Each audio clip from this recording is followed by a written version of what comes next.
जिनके नहीं है नाम उनके नाम बनेंगे। हर गांव शहर मुरलीधर के धाम बनेंगे। तुम बस गौ माता का नाम ले लेना, प्यारे तुम्हारे हर काम बनेंगे। गोपाष्टमी के पावन अवसर पर संस्कारदानी जबलपुर से हमारे भक्ति प्रभा यूट्यूब चैनल बाय अमृत पुंज में इस समय पूज्य संत महामंडलेश्वर स्वामी अखिलेश्वरानंद जी महाराज हैं। महाराज जी, मैं आपका अपने चैनल में हार्दिक हार्दिक स्वागत अभिनंदन करता हूं। आपके आशीर्वचन से सभी भक्त को आशीर्वाद मिलता है। गोपाष्टमी के अवसर पर आप दो शब्द कहें और किस तरह से गोपाष्टमी पावन भूमि जबलपुर में मनाई जाएगी। आपका हार्दिक हार्दिक स्वागत अभिनंदन। आपने बहुत अच्छा प्रश्न किया है और अवसर भी बहुत अच्छा है। कार्तिक का पवित्र मास चल रहा है और कार्तिक का पूरा महीना प्रकृति पूजा के लिए समर्पित है। प्रकृति के जितने भी उपादान हैं वो कार्तिक के महीने में व्रत और उत्सव के माध्यम से उनका स्मरण होता है, पूजन होता है। सूर्य का पूजन भी होता है कार्तिक के महीने में, चंद्रमा का पूजन भी होता है कार्तिक के महीने में, प्रकृति और पर्यावरण का पूजन होता है कार्तिक के महीने में। आंवले जैसे वृक्ष का भी पूजन होता है और उस दिन पर्यटन के लिए लोग जंगल की सैर करने निकल जाते हैं। ऐसे ही एक त्यौहार कल, यानी अगर अंग्रेजी तारीख के हिसाब से कहें तो 20 नवंबर को आ रहा है, जिसका नाम है गोपाष्टमी। इस गोपाष्टमी पर्व को आज से 5000 वर्ष पहले भगवान श्री कृष्ण जब बाल लीला कर रहे थे, क्योंकि वो परमपिता परमात्मा ही भगवान थे और भगवान का सौंदर्य, भगवान का माधुर्य और भगवान का ऐश्वर्य, उनका शौर्य, उनका बल, उनका विक्रम, उनका पराक्रम बचपन से ही, जब वो 6 दिन के थे तब से ही झलकने लगा था।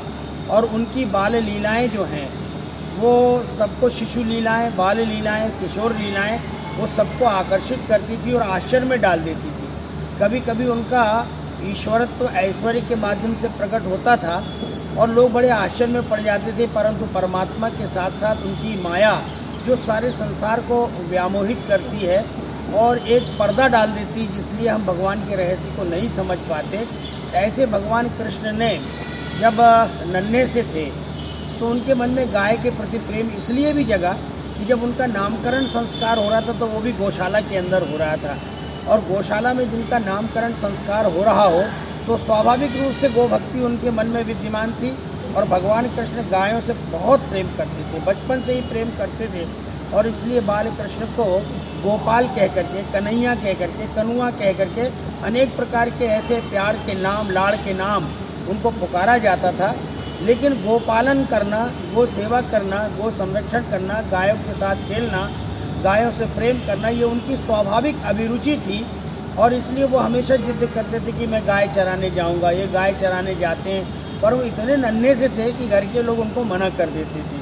लेकिन जब भगवान कृष्ण 8 वर्ष के हो गए और बलदाऊ भी लगभग उनकी आयु के थे, उनके बड़े भैया, उन्होंने मिलकर के घर में जिद किया अपने बाल गोपाल सखाओं के साथ कि मैं गोचारण करने के लिए, गायों को चराने के लिए जंगल जाऊंगा। तो लोगों ने कहा कि मान नहीं रहा है, तो लघु की कमरिया दे करके उनको सजाया और उनके बाल गोपालों के माता पिता भी एक चौराहे पर इकट्ठे हो गए और सारी गैयाँ इकट्ठी हो गईं।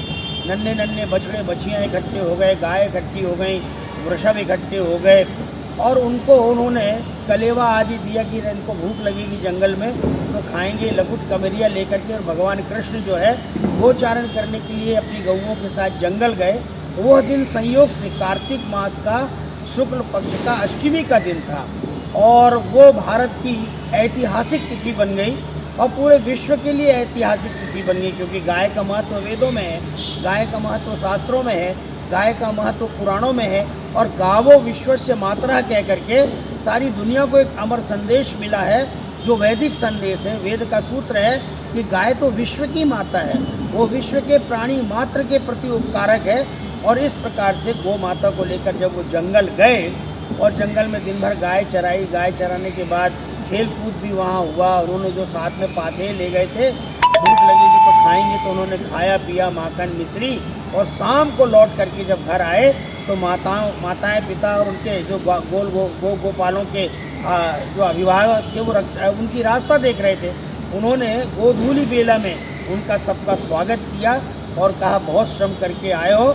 इस प्रकार से वो गोपाष्टमी का दिन गोचारण का दिन है और गायों के पूजन का दिन है। तो कल गोपाष्टमी है, तो हमने पूरे मध्य प्रदेश में, अब क्योंकि अभी सरकार जो है चुनाव हुए हैं, आचार्य संहिता, इसलिए हम गौशालाओं में जा नहीं सकते, लेकिन अपनी गौशाला में तो हम गोपाष्टमी का पर्व मना सकते हैं। और जिन जिन के हाथ में गौशाला संचालन की व्यवस्था है, उन सब लोगों से हमने आह्वान किया है कि आप गोपालों को, गो भक्तों को अपनी गौशालाओं में बुलाइए। अब गायों के पूजन का विधान है कि हम उनके माथे में तिलक लगाएं, गले में हार पहनाएं, फूलों का पुष्पहार पहनाएं और 2 रोटी और गुड़ की डिडरी ले जा करके हम उनको अपने हाथ से समर्पित करें, हरा चारा दें, चूनी चोकर दें, और बन सके तो जैसा हमने आह्वान किया है कि प्रत्येक घर से 1 रोटी गोग्रास की निकलती थी, तो अब गोग्रास का भी हमने नवाचार कर दिया। 1 रोटी बराबर 1 रुपया होता था, कभी 1 रुपया निकलवाते थे, अब हम लोगों से कहते हैं 10 रुपये निकालो।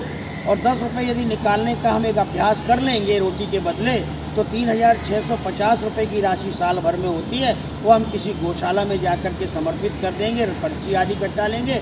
नहीं तो हमने गौ संवर्धन बोर्ड का एक पोर्टल भी जारी किया हुआ है, पर इस बार हम पोर्टल का प्रचार इसलिए नहीं कर रहे हैं कि अभी सरकार का गठन होने वाला है, इसलिए हमने उस काम को शिथिल किया हुआ है। परंतु हमारा ये आह्वान गोग्रास निकालने का, गोपाष्टमी के दिन गायों के पूजन का, तो ये तिथि भी अमर हो गई और ये भारत का इतिहास भी बन गया।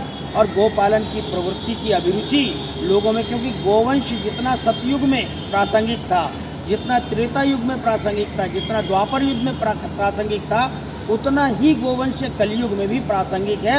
उसकी प्रासंगिकता समाप्त नहीं है। दूध की आज भी आवश्यकता है, मक्खन की आज भी आवश्यकता है, दही मट्ठे की आज भी आवश्यकता है। खेती किसानी में गोवंश के महत्व को हम नकार नहीं सकते। आप जैविक उत्पादन के प्रति लोगों में अभिरुचि, इसलिए गोपालन की प्रवृत्ति बढ़े समाज में, तो नई पीढ़ी को भी मालूम हो गोपाष्टमी का पर्व क्या होता है। तो इस प्रकार का ये पावन पर्व कल है। हमने जबलपुर की गौशालाओं में लोगों का आह्वान किया, हम स्वयं भी योगमणि गौशाला में कल पूजन करने अपने जो भक्त अनुयायी हैं, जो हमारे नेमी प्रेमी, उनको लेकर हम जाएंगे और इस प्रकार से गोपाष्टमी का पावन पर्व एक महोत्सव के रूप में हम संपन्न करेंगे। आपका पुनः बहुत बहुत धन्यवाद महंत जी। गौ सेवा तन मन धन से की गई गौ सेवा कल्याणकारी और सर्व मनोकामना पूरी करती है। गौ माता की महिमा अपरंपार है। इस चैनल के सुजानने से हम सभी को पुनः गोपाष्टमी की हार्दिक हार्दिक शुभकामनाएं देते हैं। और यह सत्य है कि इस ब्रह्मांड में सभी देवी देवताओं में गौ माता समाई हुई है। सभी को पुनः बधाई एवं शुभकामनाएं।